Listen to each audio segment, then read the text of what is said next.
Setiap orang punya pilihan, dan Faris adalah pemuda yang selalu mengandalkan pilihannya sendiri. Ia bukan pemuda yang suka merepotkan orang lain. Pilihan itulah yang membawanya pada sebuah perjalanan yang mengubah segalanya.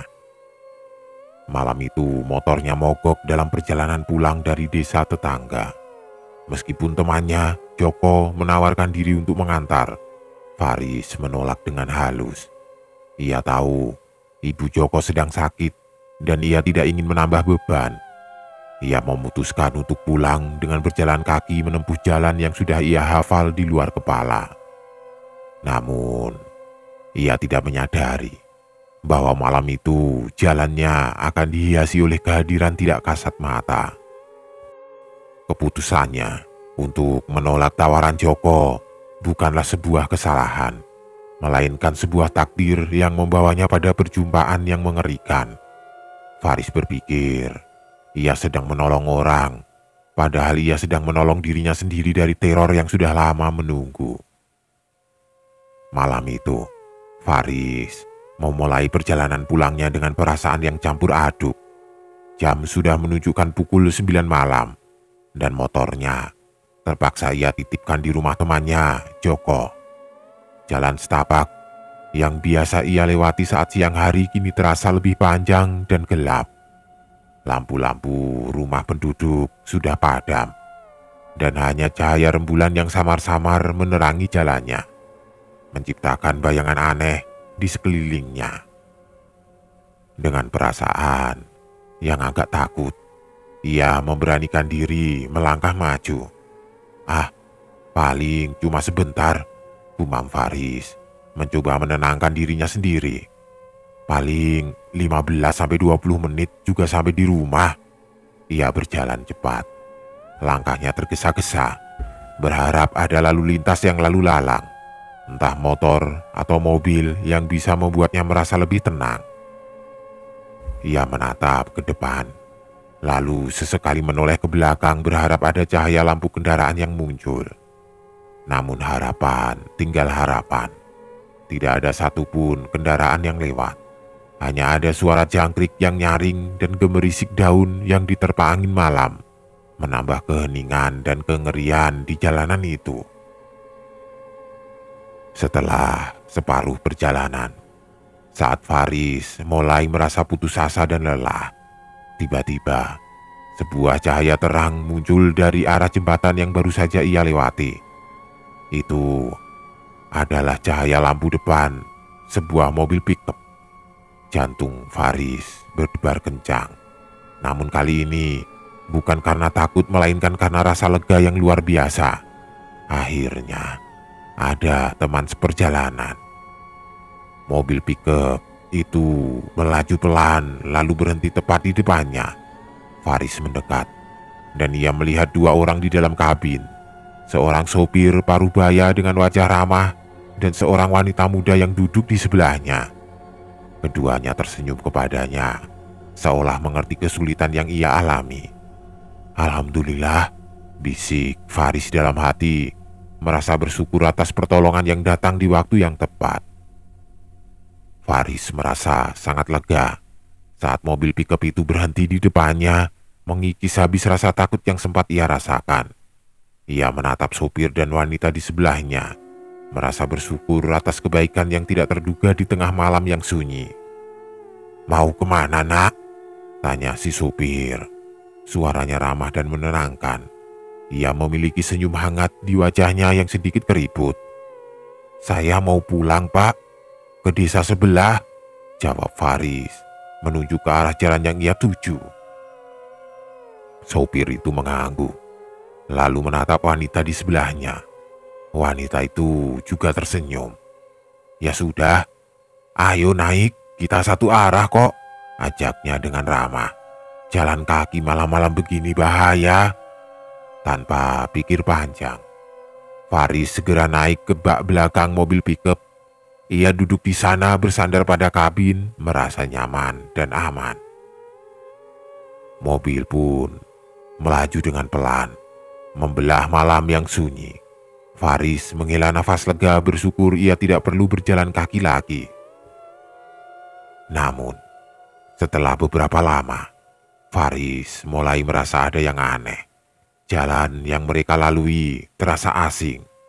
Seharusnya mereka sudah tiba di desanya atau setidaknya di gerbang desa. Namun, ia tidak mengenali pohon-pohon yang rindang, rumah-rumah yang lewat atau sawah yang terbentang di sekitarnya. Perasaan tidak enak mulai merayapi hatinya. Ia mencoba mengintip ke depan. Namun supir dan wanita itu tidak menoleh, hanya lurus menatap jalanan di depan.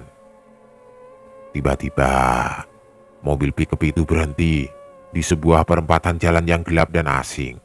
Tidak ada lampu, tidak ada rumah, hanya kegelapan yang pekat. Faris turun dari bak belakang berniat bertanya. "Pak, kita mau kemana? Ini bukan jalan ke desa saya?" tanya Faris, berjalan cepat menuju kabin supir. Namun, saat ia sampai di sana, yang ia temukan hanyalah kabin yang kosong.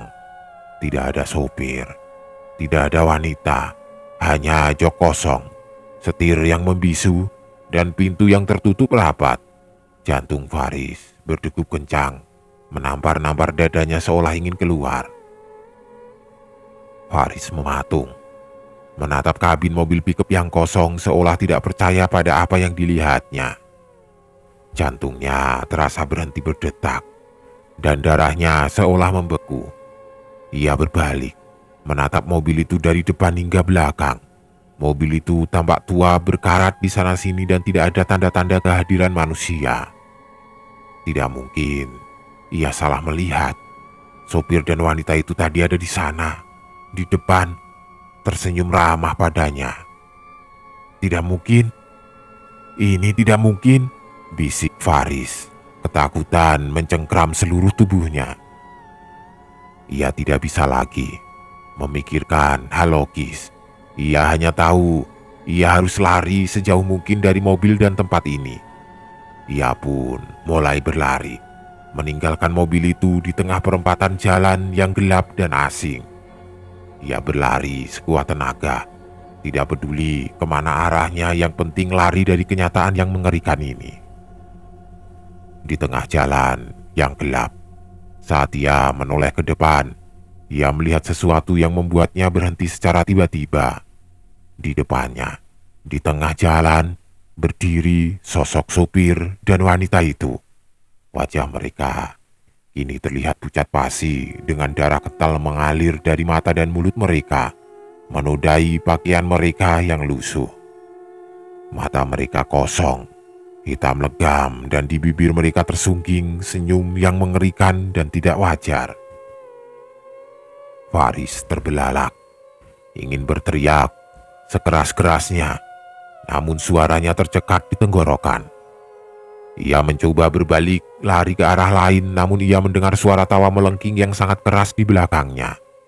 Tawa yang menusuk telinga dan menggema di seluruh perempatan jalan. Faris berbalik, dan ia melihat dua sosok itu kini terbang melayang di atasnya, dengan wajah penuh darah dan senyum mengerikan.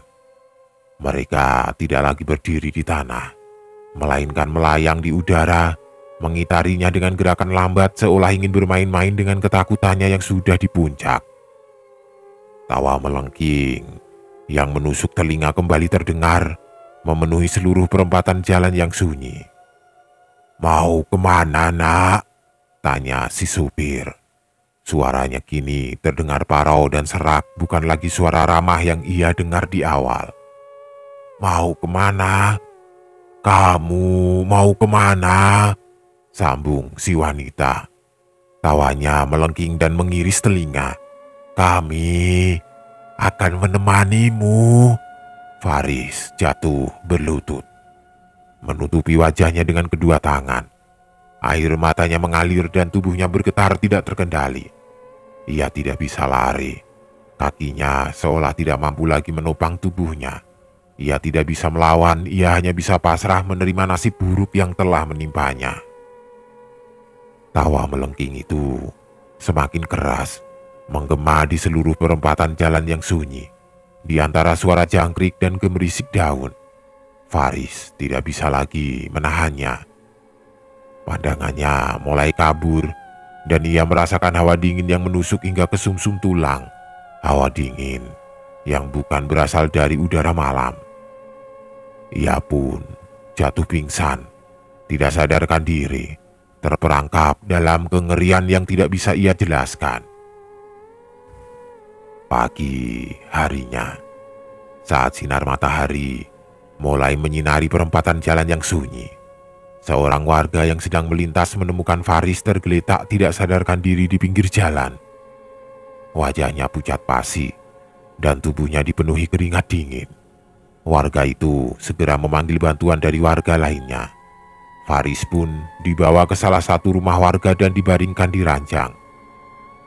Setelah beberapa saat ia sadar. Ia langsung duduk, matanya membelalak mencari tahu di mana ia berada.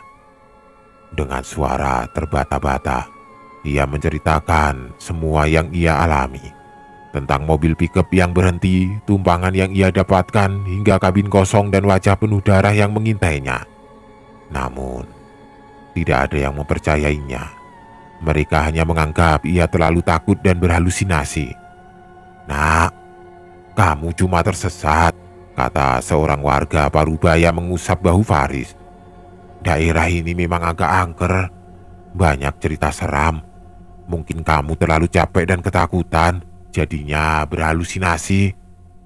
"Tapi saya tidak bohong, Pak. Mereka benar-benar ada," ujar Faris, matanya berkaca-kaca. Iya, kami percaya," kata warga itu mencoba menenangkan. "Tapi kamu beruntung, kami menemukanmu di sana. Kalau tidak, entah apa yang akan terjadi." Faris hanya bisa terdiam. Ia tahu, ia tidak berhalusinasi. Ia mengingat setiap detail wajah ramah sopir, tumpangan yang ia dapatkan, kabin kosong, hingga wajah penuh darah yang mengintainya. Namun ia tidak punya bukti. Tidak ada mobil pickup di sana dan tidak ada yang percaya ceritanya. Akhirnya, dengan bantuan warga, Faris berhasil diantar pulang ke desanya. Ia pun tiba di rumahnya dengan selamat namun dengan trauma yang mendalam. Ia tidak akan pernah melupakan tumpangan yang ia dapatkan malam itu. Tumpangan dari sepasang arwah penasaran yang tersesat di jalan, mencari teman dalam kesepian mereka yang abadi. Kisah Faris menjadi urban legend yang diceritakan dari mulut ke mulut di desanya. Sejak malam yang mengerikan itu, Faris tidak pernah lagi berani pulang larut malam, terutama dengan berjalan kaki. Ia telah belajar sebuah pelajaran berharga, bahwa di setiap jalanan yang sepi, ada kisah-kisah yang menunggu untuk diceritakan, dan tidak semua kisah itu berakhir bahagia. Suatu malam, saat ia sedang duduk di teras rumahnya, seorang pemuda tetangga datang menghampirinya. "Bang Faris, saya dengar cerita abang dari warga. Apa benar?" tanya pemuda itu, matanya penuh rasa penasaran. Faris mengangguk, menatap ke arah jalan yang gelap. "Cerita itu benar. Jangan pernah pulang sendirian di malam hari. Jangan pernah terima tumpangan dari orang-orang yang tidak kamu kenal." Pemuda itu terlihat serius. "Jadi, mobil pickup tua itu benar-benar ada?" "Mobil pickup tua itu yang menghilang di tengah malam. Ini menjadi bagian dari cerita horor di perempatan jalan yang asing itu," jawab Faris. Suaranya pelan. "Aku tahu, aku beruntung bisa selamat. Tapi aku juga tahu aku tidak akan pernah benar-benar bebas dari trauma malam itu. Terutama di malam-malam yang sunyi." Faris masih mendengar tawa melengking yang menggema di telinganya. Tawa melengking yang bukan berasal dari dunia ini. Tawa itu mengingatkannya pada tumpangan yang ia dapatkan dari dunia lain. Tumpangan dari sepasang arwah penasaran yang tersesat di jalanan, mencari teman dalam kesepian mereka yang abadi. Hingga kini, setiap kali Faris melewati perempatan jalan itu, ia selalu menyempatkan diri untuk berhenti sejenak, memanjatkan doa, dan berharap agar tidak ada lagi pemuda lain yang mengalami nasib yang sama seperti dirinya.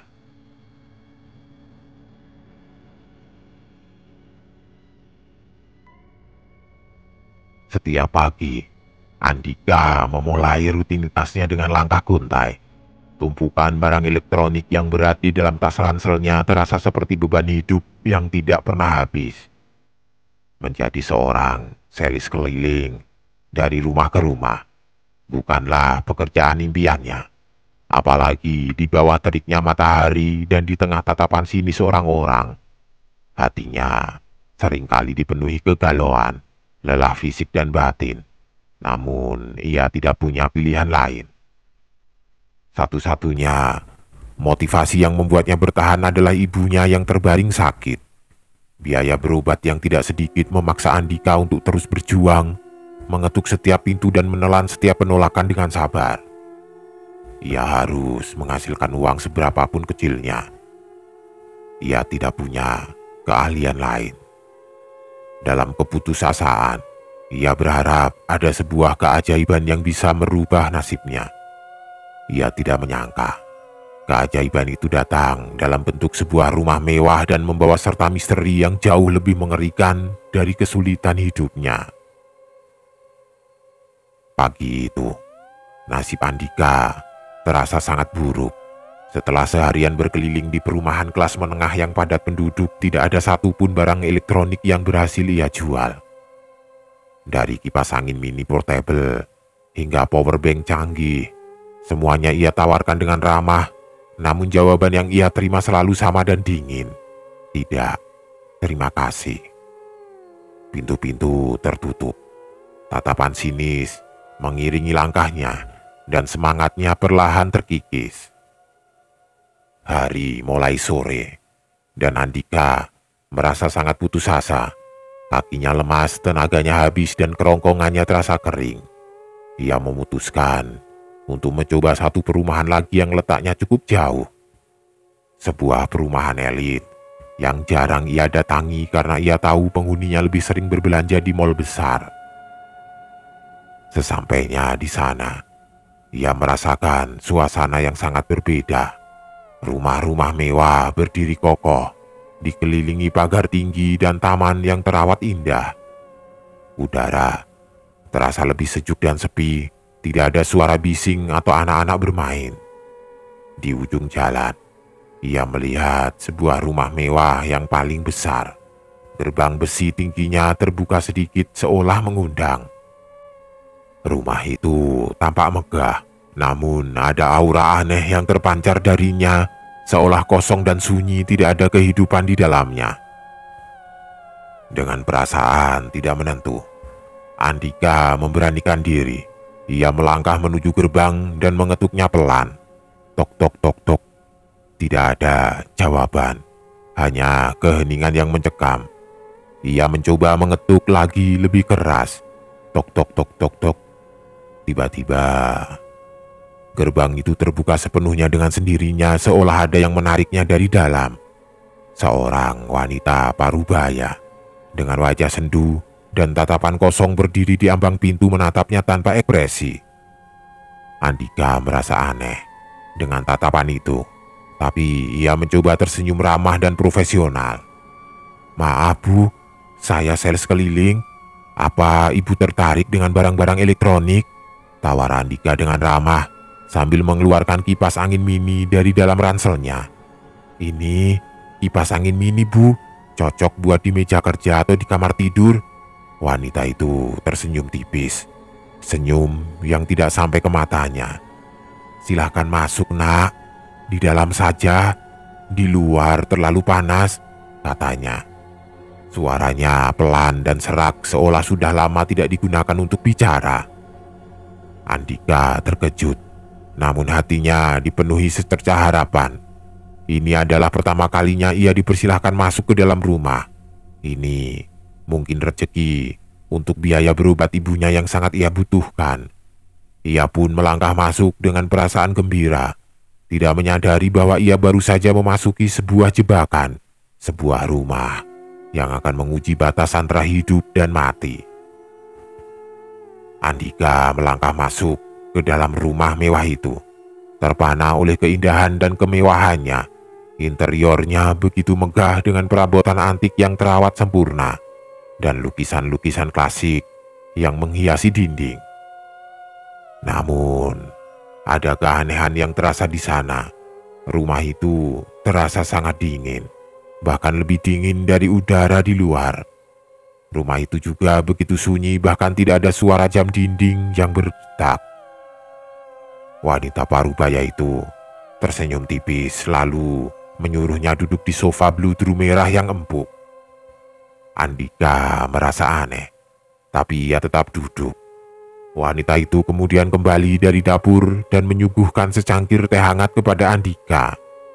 Aroma teh melati yang harum menyeruak membuat Andika merasa sedikit lebih tenang. "Silakan diminum, Nak," kata wanita itu. Suaranya masih pelan dan serak. "Maaf, saya tidak punya uang tunai, tapi mungkin kamu mau menukar barang elektronikmu dengan barang antik di rumah ini?" tawar wanita itu. Matanya menatap Andika dengan penuh harap. Andika terkejut. Ia tidak pernah berpikir tentang tawaran seperti itu. "Barang antik, Bu?" tanyanya bingung. Wanita itu mengangguk. "Iya, rumah ini penuh dengan barang antik. Kami sudah tinggal di sini puluhan tahun, tapi sudah lama kami tidak keluar." Andika merasa ada yang sangat ganjil. Kenapa orang yang tinggal di rumah semewah ini tidak pernah keluar? "Tidak keluar, Bu? Kenapa?" Wanita itu tersenyum sendu. Tatapannya menerawang jauh. "Sudah lama sekali, Nak. Sejak suami saya sakit, saya tidak punya keberanian untuk keluar lagi. Saya takut sendirian di luar sana." Saat wanita itu bercerita, pandangan Andika menjelajahi seisi ruangan. Ia melihat bingkai foto-foto yang berjejer rapi di atas lemari kayu yang dipenuhi ukiran. Foto-foto itu menunjukkan wanita itu bersama seorang pria parubaya yang terlihat sakit. Di salah satu foto terlihat pria itu sedang berbaring di sebuah ranjang dengan wajahnya yang pucat pasi. Andika mulai merasa sangat tidak nyaman. Semua kejanggalan yang ia temukan, mulai dari keheningan yang mencekam hingga barisan foto, membuat firasat buruknya semakin kuat. Ia menolak tawaran barang antik dengan sopan dan berpamitan. Namun wanita itu memohon agar ia tinggal sebentar, seolah ia adalah satu-satunya harapan untuk mengusir kesepiannya. "Jangan pergi, Nak. Saya kesepian. Suami saya juga suka ditemani," kata wanita itu dengan suara pelan yang kini terdengar memelas. Tiba-tiba ia mendengar suara batuk kering yang sangat pelan dari arah kamar tidur di ujung koridor. Suara itu begitu lemah, seolah berasal dari seseorang yang sudah sangat tua dan sakit. Wanita itu tersenyum sendu. "Itu suami saya, Nak. Dia masih sakit. Apa kamu mau menemuinya?" tawarnya. Andika menggelengkan kepala. Ketakutan mencengkeramnya. Ia merasakan firasat buruk yang sangat kuat, sebuah peringatan naluriah untuk segera keluar dari rumah ini. Ia mencoba beranjak dari sofa, namun kakinya seolah berat untuk melangkah, seolah ada kekuatan tidak terlihat yang menahannya. Pandangannya secara tidak sengaja tertuju pada sebuah cermin besar yang tergantung di dinding ruang tamu. Ia melihat pantulan dirinya yang ketakutan, dengan wajah pucat dan mata membelalak. Namun di belakangnya tidak ada siapa-siapa. Ia menoleh ke belakang. Di sana masih ada wanita parubaya itu berdiri tegak di sampingnya.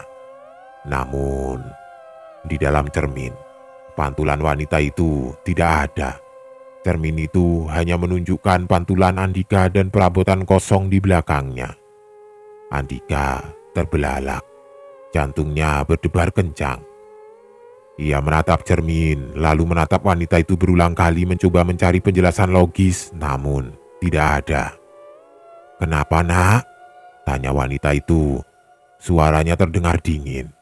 Senyumnya kini terlihat mengerikan, bibirnya ditarik ke atas namun matanya tetap kosong. "Kamu takut?" Andika mencoba lari.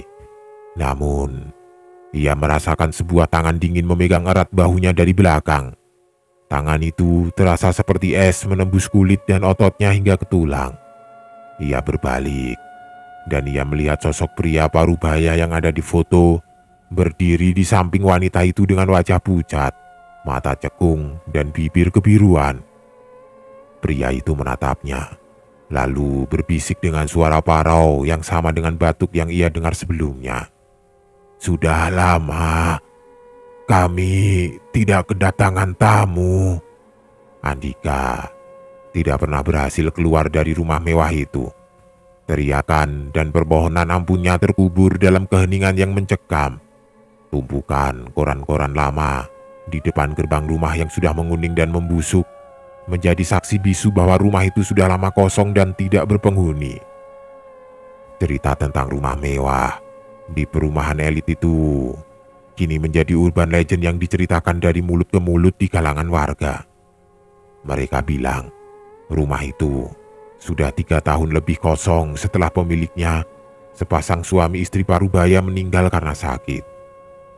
Dan mereka bilang, kadang di sore hari terlihat seorang pemuda membawa tas ransel keluar masuk gerbang, namun tidak pernah ada yang melihatnya keluar lagi.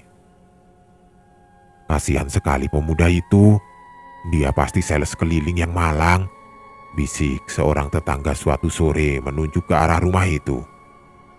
"Mereka bilang arwah di sana menjebak siapapun yang datang." Di sebuah rumah sederhana di sudut kota, ibunya Andika terus menunggu. Setiap malam ia duduk di teras menatap jalan setapak, berharap bisa melihat anaknya pulang. Hingga ajal menjemputnya, ia terus menunggu. Tidak tahu bahwa anaknya telah menemukan keajaiban yang ia harapkan. Namun dengan harga yang sangat mahal, nyawanya. Sebuah keajaiban yang tidak akan pernah bisa membayarkan biaya berobatnya, karena kini mereka berdua telah berada di dunia yang sama. Malam itu di dalam rumah mewah yang dingin, Andika duduk di sofa beludru menatap cermin besar. Di sana ia melihat pantulan dirinya yang pucat dan di sampingnya sepasang suami istri parubaya tersenyum. Bibirnya bergerak meniru ucapan wanita itu. "Sudah lama kami tidak kedatangan tamu."